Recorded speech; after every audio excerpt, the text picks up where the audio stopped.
Welcome to Breaking Down Bits, a conversation about great comedy bits with the comedians who wrote and performed them.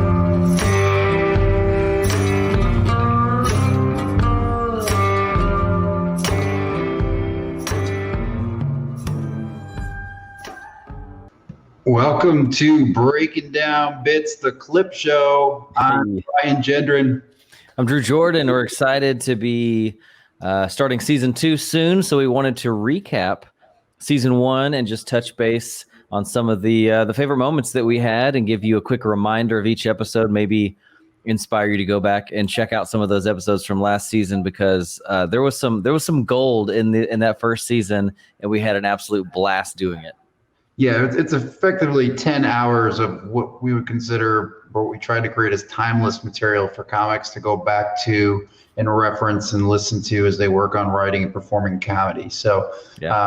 But you mentioned season 2, man. I'm super excited. Our first episode is October 16th. That's this Friday as of this recording, with Jeff Dye. Yeah, that's going to be so much fun. Season 2 coming in strong. We have the first 4 episodes already booked that we're ready to announce, and it's gonna be a really fun first 4 episodes of season 2. You're gonna be surprised at what comes out of these episodes. Absolutely. So the second episode is Sam Talent. Of course, Run the Light is a book that is highly regarded in the comedy community. Sean Patton, very exciting, a New York comic, Comedy Cellar comic that can't wait to speak to him. Geek out on jokes. And another Tom Takar, just a walking dictionary of comedy, does the Comedy Central stand-up podcast. So man, we're going to learn some stuff, Drew, and hopefully y'all come along with us to learn alongside us. Yeah, I can't wait. It's going to be season 2 is shaping up to be so much fun. But first, I guess a couple quick announcements we want to get into, a couple things that we're adding to the kind of the Breaking Down Bits community. Something that we're gonna give a shot to is an open mic, a virtual open mic for the Breaking Down Bits community, because basically we've just been thinking like, man, we are getting to talk to some amazing comics. We're learning so much. We also want to give people and ourselves an opportunity to put this stuff into practice. And so if you're enjoying what you're hearing on these episodes and you want to hop in and be a part, we're gonna do the very first one on October the 20th. You can email in to breakingdownbits@gmail.com if you want to get on the list. It's going to be very limited how many people we put in there, because we do want everyone to get their time trying out some new jokes and getting feedback from everyone who's in there. So it's going to be a great time. If you want to get on that first one, like I said, email breakingdownbits@gmail.com, and October 20th will be the very first Breaking Down Bits virtual open mic. Absolutely. So it's going to be a feedback mic, like Drew said. It's going to be very limited. So we're going to have 7 comics. We're going to keep it tight within an hour. Each comic does 5. We give them feedback for 3 minutes, and we move about the show into that format. Should be very helpful especially for folks that don't have a lot of mics or no mics going on in their area. To get your writing, get it off the tongue. Sometimes it just helps to get it out there and get that feedback from other comics that are working just as hard as you are. Yeah. So, in the middle of this pandemic, this is an opportunity for you and for us to just get together, chat with other comedians, work out those jokes, keep getting better. Even if you don't have a mic that you can go to, or very limited mics in your city, let's find a way to keep working out these jokes together.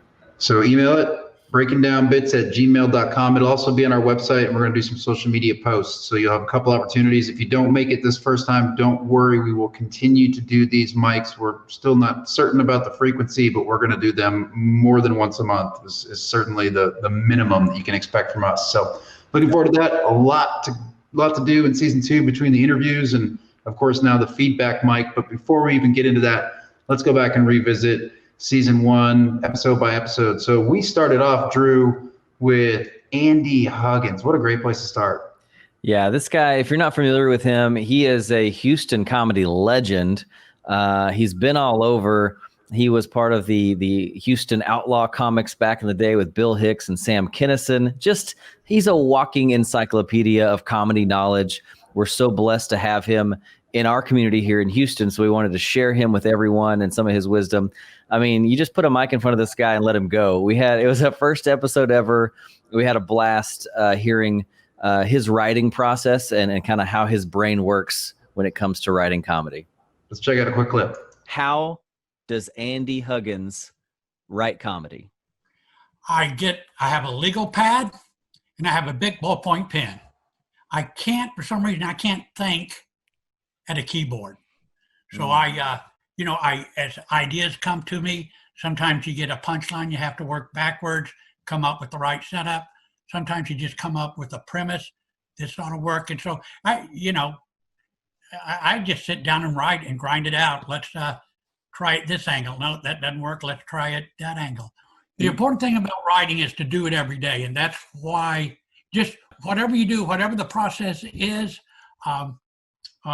do it every day. There's a lot about being a comic that is a job. And that's one of them is you got to sit down and write.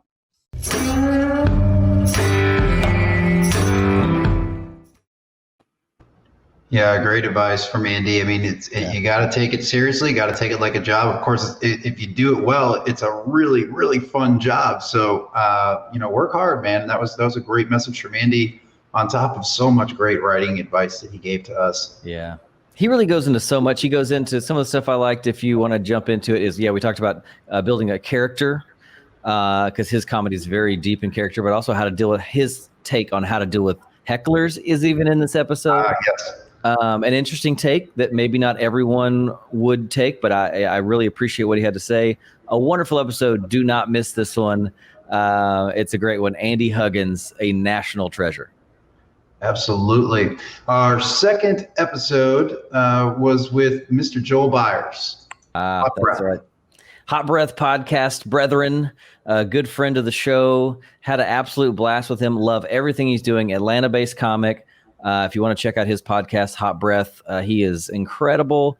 We had a lot of fun with him and getting to sit down with him. We actually became really good friends. We even after the podcast was over, I think we offline chatted for almost an hour afterwards just because this guy's the real deal. Had a blast with him on the podcast. Yeah, I mean, he's interviewed over 200 big name comics. I mean, he just did Jeff Foxworthy like last week. I mean, guy, he's been doing this for years and certainly paved the way for folks like us to even be doing something like this. But he's taken it above and beyond with his online community, especially in the wake of the pandemic. He's got this Write 10 group that he talks about on the show. It's just a phenomenal place for you to go and write and be with other comics that has like almost 100 people in it every single day of the week. It's incredible what they're doing over there. So we talked quite a bit about community. Let's get a quick clip from our interview with Mr. Joel Byers. Well, I'm definitely a pen to paper comic still, even 10 years in. I hear a lot of comics, I write on stage, and I remember Andy, your previous guest, was talking about he's a pen to paper guy versus writing on stage as well. And that's just how my brain works. And pen to paper means it could be something as simple as like journaling, or it could be something as simple as looking more for like one-liners or set up punches and actually using techniques beyond just like a broad journal. But I have found like, the more I've gotten on stage, the more confident I've gotten, the more comfortable I've gotten to explore ideas on stage. But if I don't do the work off stage, I don't have something to talk about on stage.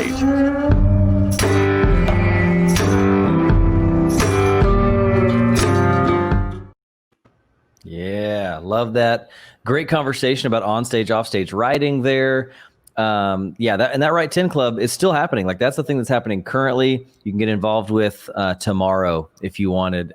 Great guy, look him up and check out the Hot Breath Podcast. Great input on keeping that community strong, especially during the pandemic. We need partners, you need friends, you need people to bounce ideas off of. Even though comedy can kind of feel like a lone wolf kind of activity, I think this podcast goes to prove that at least there's so much to gain from having other comics who are further down the line than you. There's just why go through all this stuff yourself when you can kind of maybe dodge some pitfalls by having other experienced comics around.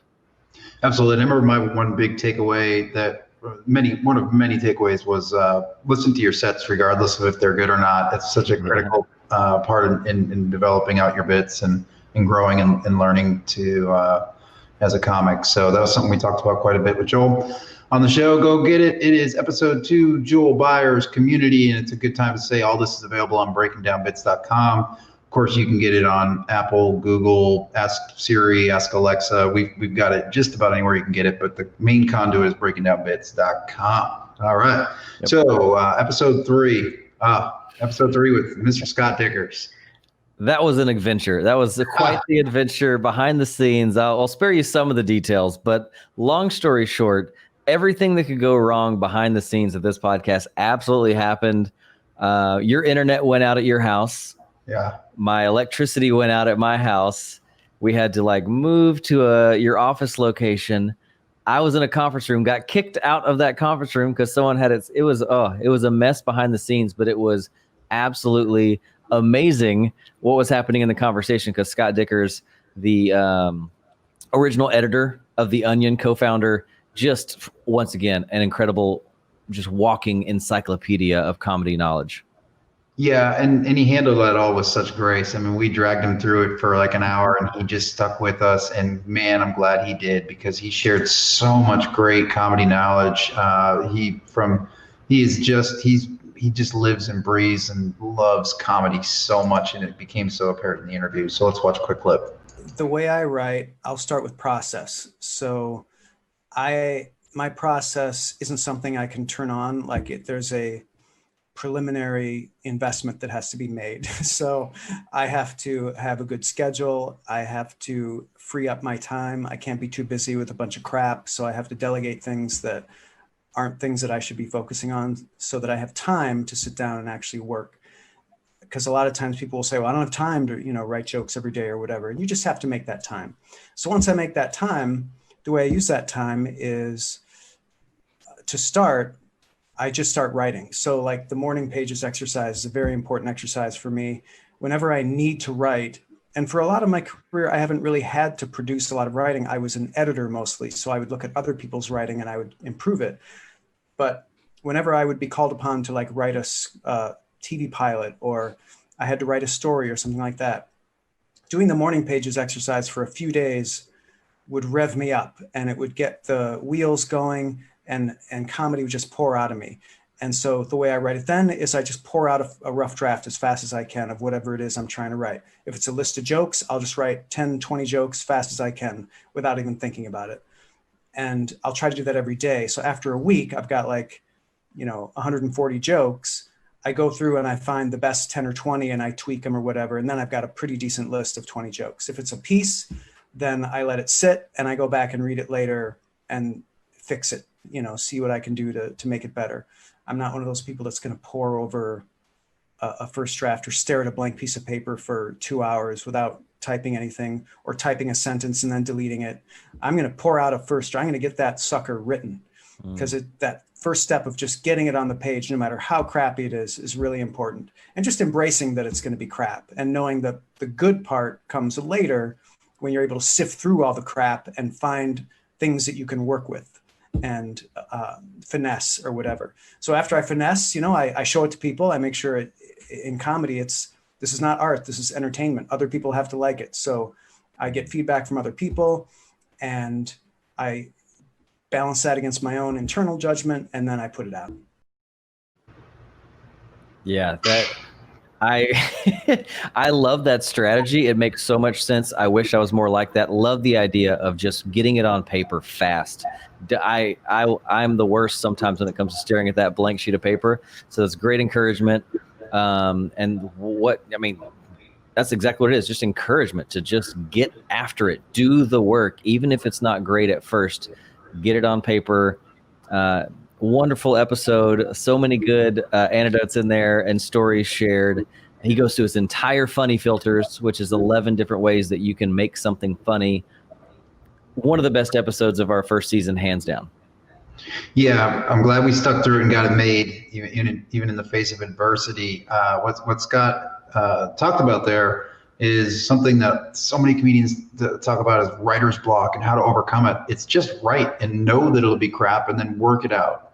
And what's really unique about this episode is we kind of broke format a little bit and we went down through different Onion articles that represented the ways that these funny filters are used. And it's just very powerful for anybody that's sitting down and writing comedy. So go and check this out. We also Drew cut up a 10-minute clip of just that funny filters piece you can find on YouTube. So maybe even go out and explore that if you're short on time. Yeah, absolutely. Wonderful episode. Catch that one. Episode 3, Scott Dickers and the funny filters. Right. So now we're on to episode 4. And this is Drew's Padawan. Yeah, this is the guy. I took my very first comedy class from Rick Roberts in Nashville. That's where I started. And love this guy. Great encourager. This episode, I think, probably one of the episodes that's full of more tangible, actionable facts and tidbits and advice. You're going to get a lot out of this episode. And he shares a lot. He's done a dry bar comedy special, and he kind of goes behind the scenes about how that goes. And so wonderful episode here with Rick Roberts from Nashville. He's also got a podcast if you want to look him up. It is the School of Laughs podcast. And he has a lot of online resources. Another guy, if you're looking for more resources, this is a good guy to find. Yeah, we dug into the mechanics of jokes, and that is a great episode. If you are in the process of writing, or maybe like I was just mentioning, writer's block, this is another one that can help you get unstuck. So let's play a quick clip from our interview with Rick Roberts. Yeah, it's a good question because every set's different, every audience is different, the expectations are different. So first thing in my head is, who's going to be in the audience, what age group? Let's just cull down the material to what's going to fit for that group. And then look at what I'm trying to do is start with the thing that connects me to them the quickest and the most authentic. But I'll try to find what are they going through that I'm going through, because people will always connect with emotions before they'll connect with the topic.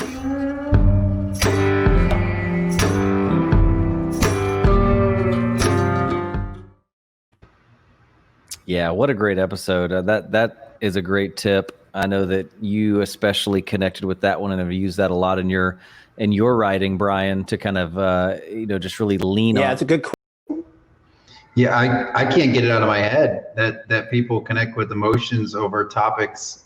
That's just something that changes and really changes how I approach all of my bits now. So that, among so many other things, I mean, his storytelling and how we approach storytelling is something that has made me rethink about how I unveil the stories that I tell in my sets.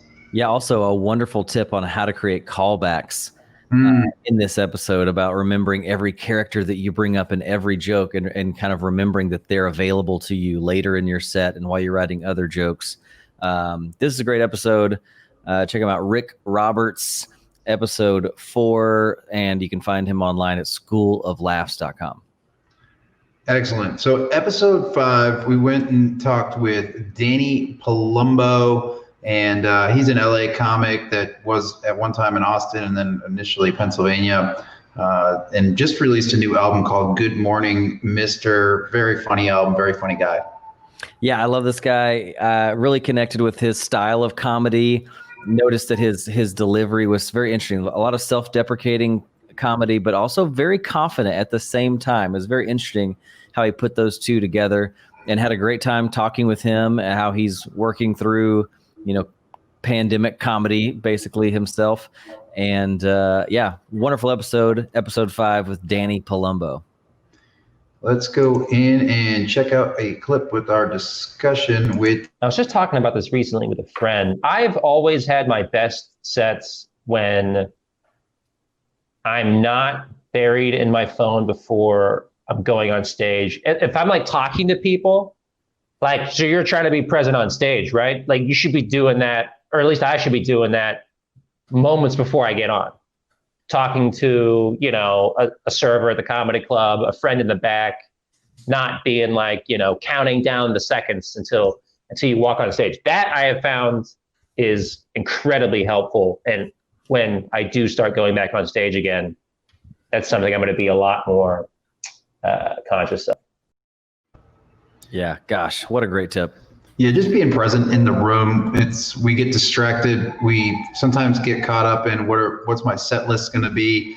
And if you're not prepared, and we talked about this in the show with Danny, if you're not prepared at that point, you're never going to be prepared. It's not like you can cram seconds before you get on stage. Like, just be present. Otherwise, you're not going to have a good set. You're going to miss the opportunity to show that you're there, that you're present. People want that spontaneity. They at least want it to feel like it's spontaneous and that show is really a special moment, right? Yeah. Great tips on using silence, coming off as conversational. That, to me, this episode maybe features a little more of the side of performance versus writing. We maybe spend a little more time in the performance side. So if that's something you're working on, check out this one, Danny Palumbo, episode 5. Right. Episode 6 was an interesting moment for us. I think we really kind of turned at this point and started experimenting with our format a little bit more when we talked with Sarah Tiana, and we really focused in and honed in on roast comedy with Sarah. Yeah, this lady, oh my goodness. If you don't know the name Sarah Tiana, you're missing out. She has been so involved in every single roast battle that's ever happened on Comedy Central. She is almost, I would just say, a pure genius at writing these types of jokes. Had a wonderful conversation with her, and this might have been our most viewed episode in season 1 because she just dropped some serious knowledge on us. And we even did our own roast battle at the end and made her judge. Yes. Somebody won, and it wasn't me. I want it, man, but it still wasn't very good. But she was a good sport about doing it, and she even fake laughed at a few of them. So yeah, it's such a good episode. Let's check out that clip from Sarah Tiana and roast comedy. So I always tell people who are writing, there's this great website called rhymezone.com. And on RhymeZone, you can put in a word, and there's a tab at the top that says related words. So if I put in belt, it will bring up all the words related to the word belt, And so it helps you think in a different direction. So like when you're roasting someone like Dolph, you go, what are the things about him? He wears underwear, he's a wrestler, they're in a ring, he has belt. Like, what are all the words associated with wrestling? You could go to, just write in wrestling and like see what comes up, you know what I mean? And then it's probably going to bring up old wrestlers. So what old wrestlers can I compare him to? You know what I mean? So I remember one that are we done with the ones with him and I? I think that's it. Yeah, I think it's it. Right. There was a John Cena joke that I remember, like John Cena, he dated a girl that John Cena is now or was engaged to at the time. And so I was like, she didn't even break up with him before she got with John Cena. She just said, you can't see me anymore, and like, but you have to know wrestling to really get that joke. And I didn't do that on the show because I was afraid not enough people, it might be too inside. So it's like, you can write all these jokes, but like, you also have to like know your audience, like know. Yeah. So, I mean, if you're preparing, so one of my shows that I produce has a roast battle coming up. So, I mean, if that's something you do in your local comedy scene, then get out there and watch this episode. No question. Starts with research, I think was her big thing. You only roast people you like.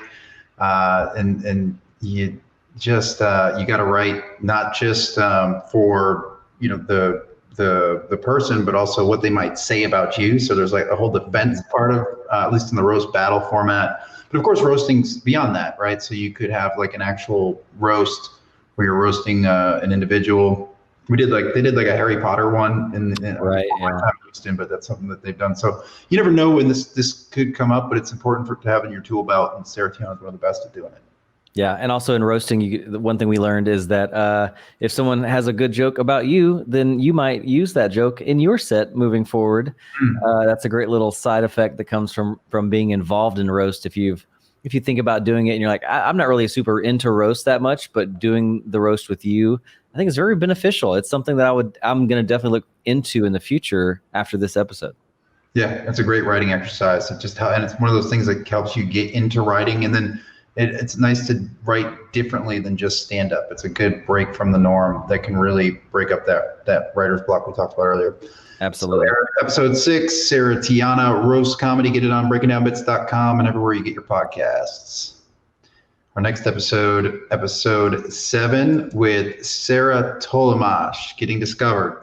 Yeah, who is Houston comic, started in Houston, has, I think, probably the most important or interesting conversational point that came up here was, when do you move to a big market? When do you make that jump to a New York or to an LA? And should you do that? A lot of cool insight on some things like that. So we talked a lot about writing, but we also jumped into some of this behind the scenes stuff that comes up as your comedy career kind of takes those next steps. What do you do? Yeah, I mean, her tip, and I don't think it's in the video, but it's referenced in the video, 7 minutes. Once you have a hot 7, you're ready, go, right? And then we also talked about, do you need to go? Can you leverage social media as a way to get to industry in a different way without ever going to New York or LA? And various other topics. She had just released a new album this past summer, but we were recording this, called Voluptuous Boy. On top of all of her great advice about industry and comedy, she is a hilarious comic. Just this great formula of delivering jokes and tags that works time and time again. Yep. Let's watch a clip of Sarah. Do you do anything on paper and ink? Are you writing in a notebook, or are you all digital?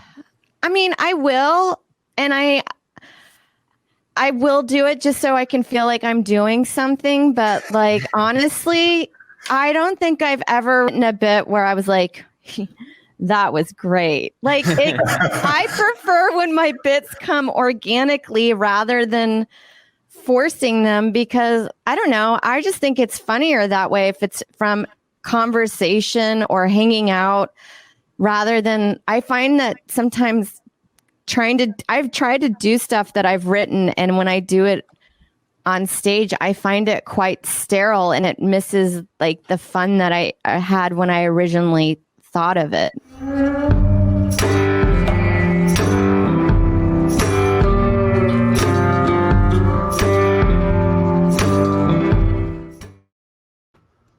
Yeah, great tip there. And another reminder to write while you're in the shower, because just like, do you do anything on paper? Keep running that stuff in your head rather than on paper. Sometimes you come up with a more conversational, organic, real feeling bit. I think that's a great tip, and a great reminder for anyone who does go straight to paper. Don't let that make you stale. Yeah, another great writing tip from Sarah Tolomash. There's quite a bit in the episode. Go out there and find it. Episode 7, Sarah Tolomash, Getting Discovered. Episode 8, another New York comic, Mr. Nori Davis. We talked about his comedy album that did just coming out live from the Trap House, which was a Zoom comedy album. Yeah, crazy. This guy was an absolute blast to talk to. Talk about high energy, high passion for his art. A lot of encouragement in this one to be yourself, find your own path, do your own thing, do what is inside of you. A lot of cool conversation happened on this one, and we had a blast with this guy. And this is a name that if you don't know it now, you're gonna know it later. So go ahead and get comfortable and get introduced to Nori Davis, episode 8. Yeah, absolutely. It was his 4th comedy album, and he's written like 75 skits for one of these programs. Like, just a writer. Yeah. And he really, like you said, he encourages you to dig deep within. And while remember his thing was like, I consume a lot of TV, dude. I watch it all, and try to mesh the two, from your past personal experiences with sort of contemporary, what's going on today, issues, and let those things collide and see what happens on stage, and hilarity unfolds. I mean, he's just such a funny comic and such a great stage presence. Absolutely.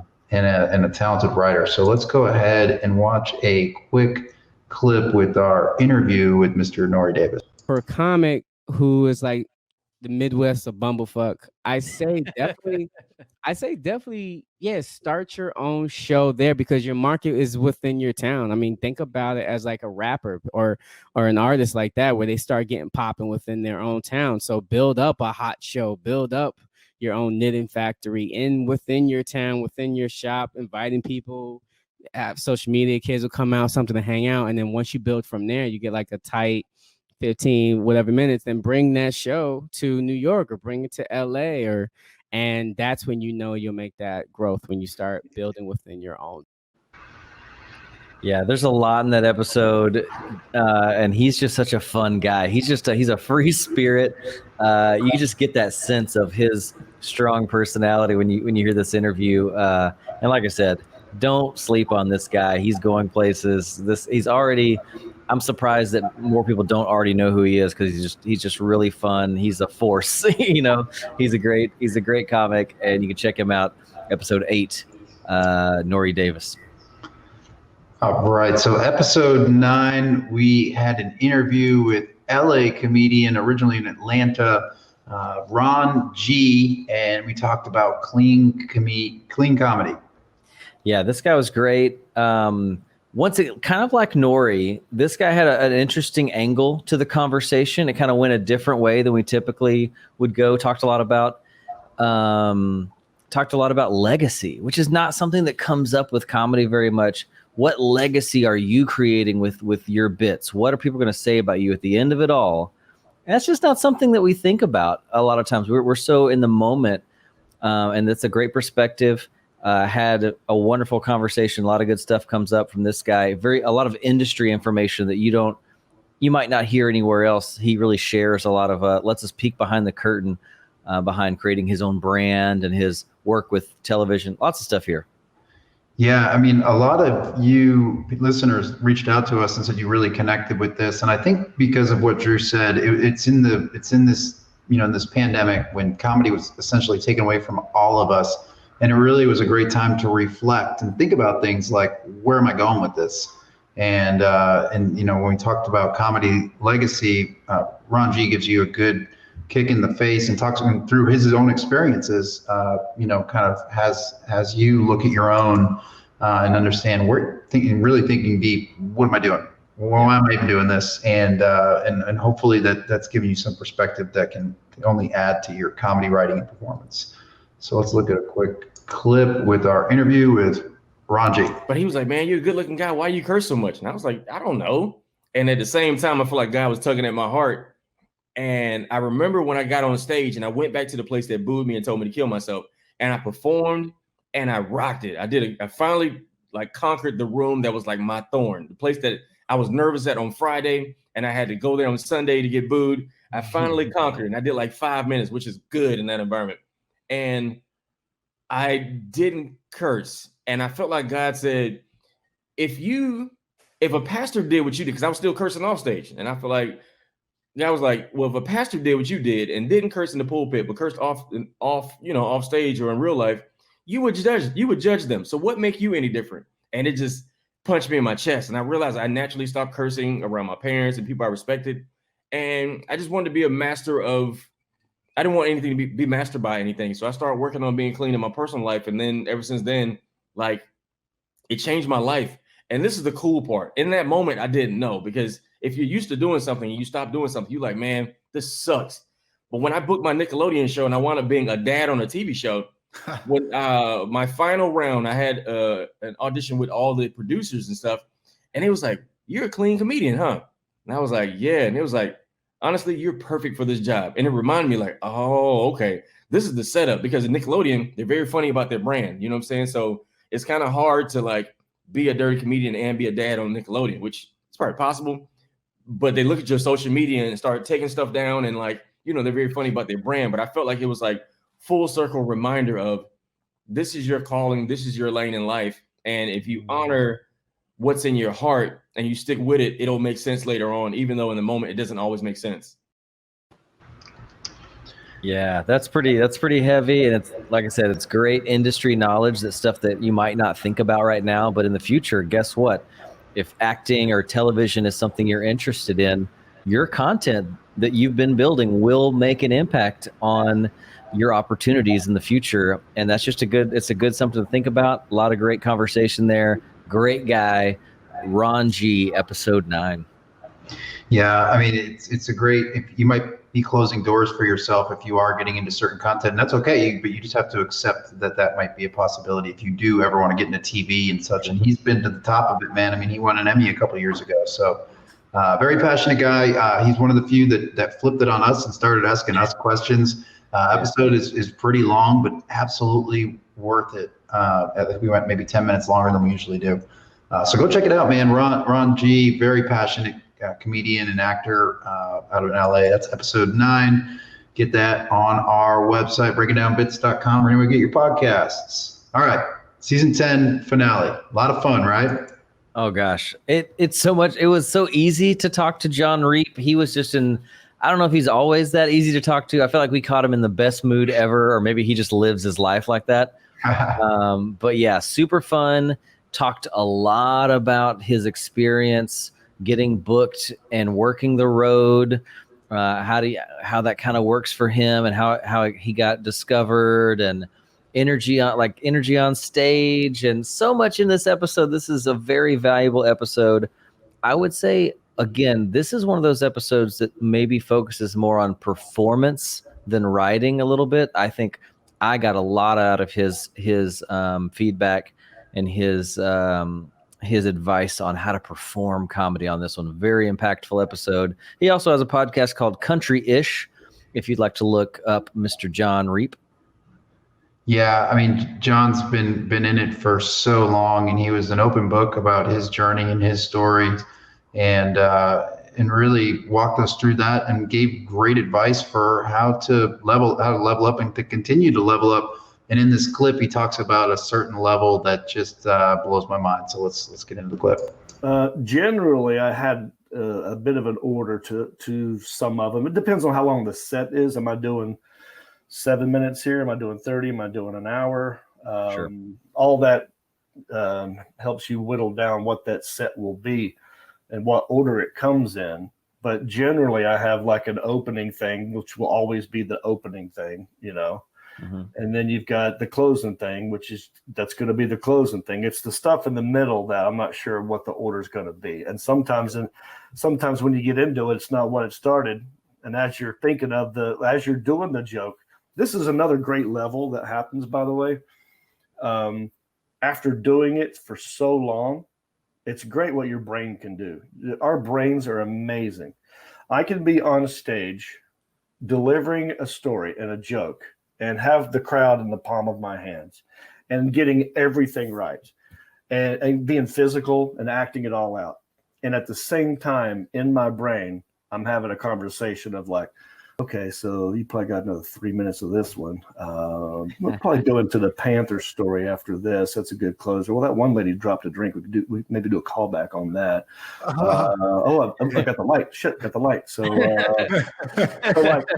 and no one knows that conversation is happening in my head. It's really crazy how when you get to that level, how that can happen. Have you? Oh man, what a moment, and what a cool thing that our brains can do. And I think as we progress and you have more and more material in the bank, then your brain can start to figure out. And I can't wait till I have, an hour plus of material that could possibly go into a set, and then I get to like work all that magic of what do I use, what do I don't use. What goes where. That's what a cool thing to think through. And maybe if you're already there as a comic, just a reminder about how to use that in your sets.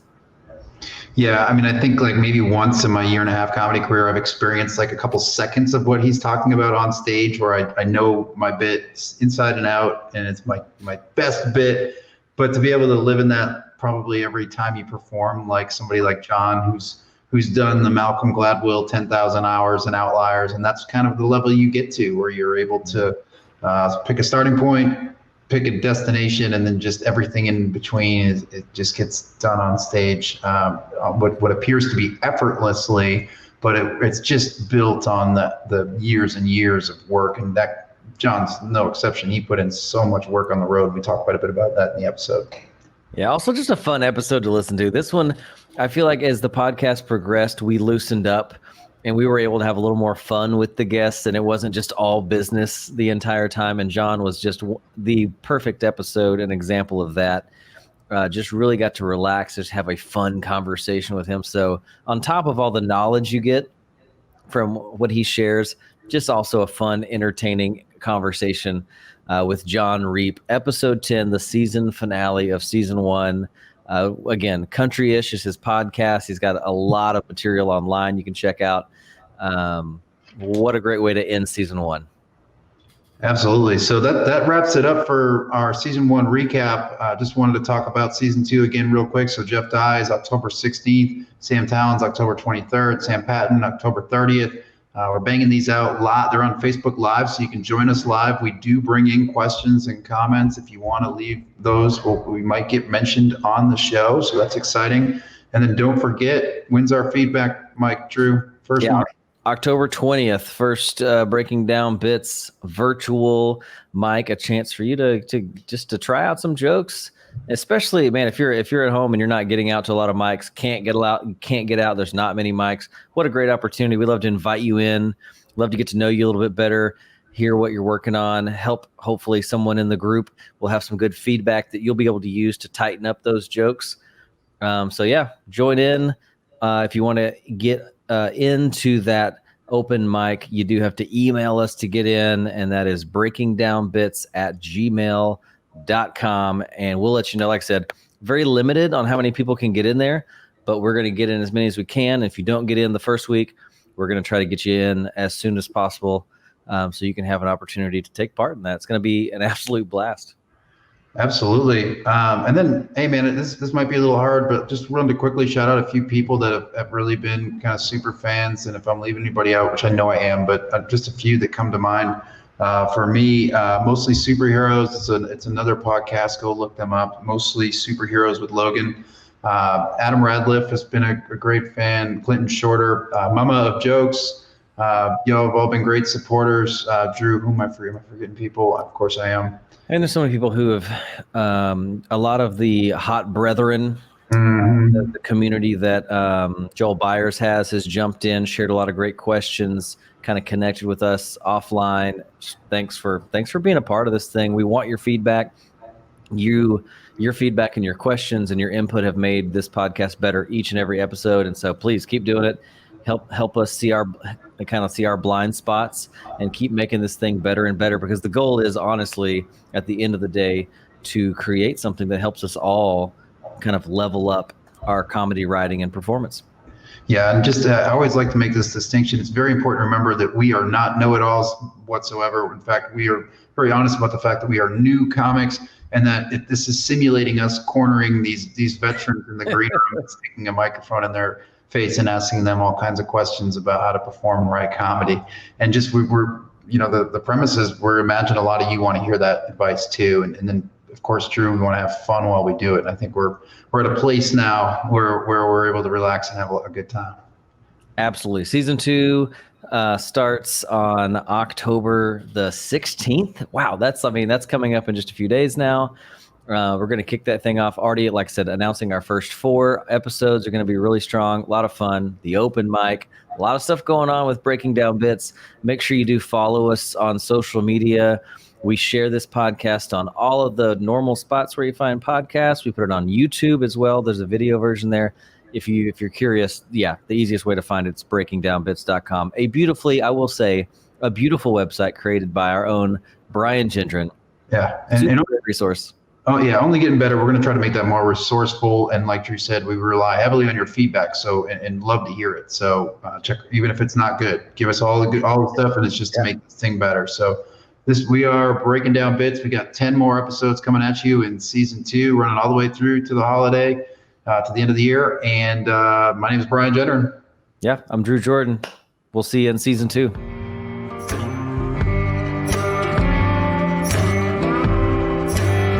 Thanks for listening to Breaking Down Bits. You can keep in touch or get more when you follow @Breaking Down Bits on social media, visit the website breakingdownbits.com, or shoot us an email at breakingdownbits@gmail.com.